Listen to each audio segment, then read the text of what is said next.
What's a clear sign that you are an attractive person? 1. Heard this quote.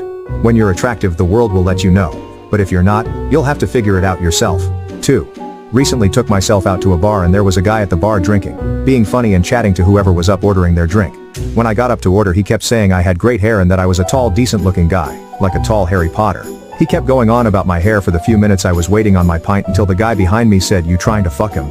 And he said no, but if I was gay I'd let him. 3. When you whisper something to a stranger, they don't back away. 4. When you accidentally make eye contact with someone and they smile. 5. Your mother will tell you whether or not you're a handsome boy. 6. When kids stare at you for a hella long time, like they won't take their eyes off of you and you're feeling awkward already cause you hate kids.